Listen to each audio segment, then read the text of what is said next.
Georg oli kutsutud koletiste karnevalile ja ta ootas nii väga, et saaks juba oma koletise kostüümi selga panna.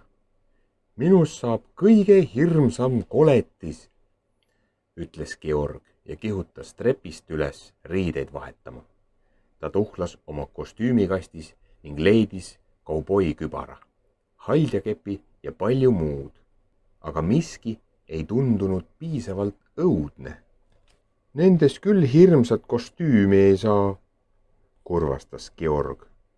Ma näeksin lihtsalt tobe välja. Mida ma küll selga panen?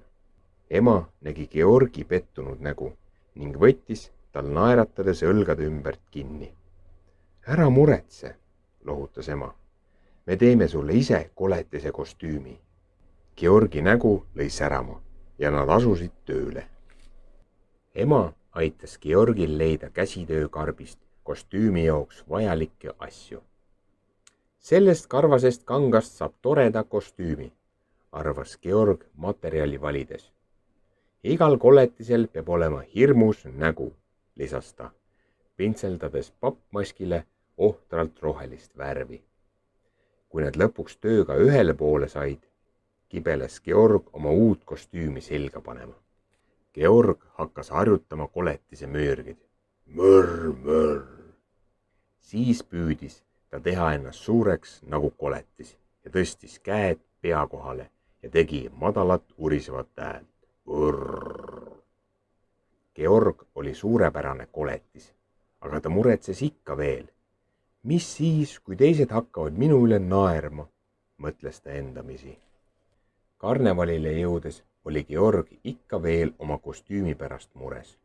Ta koputas uksele ning see avanes aeglaselt ja kriiksudes.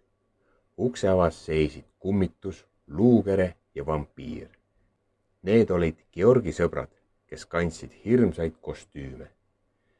Georgi nähes tõid nad kuuldavale verd taretava paneva karja. Abi! Georg võttis maski eest ja itsitas. See olen kõigest mina, Georg. See oled kõigest sina, Georg, ohkasid sõbrad. Küll sa alles ehmatasid meid, oleks meil ka nii hirmsad kostüümid.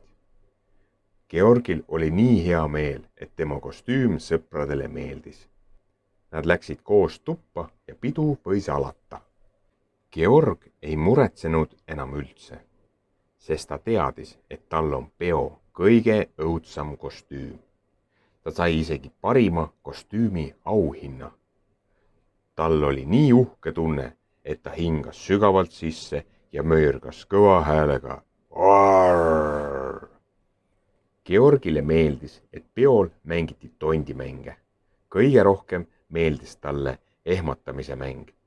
Ta hüppas uste tagant välja, et oma sõpru ehmatada ja näitas neile isegi, kuidas koletised tantsu tantsida. Mulle meeldib see koletise kostüüm, ütles Georg. Ma teen nüüd kõik oma kostüümid päris ise.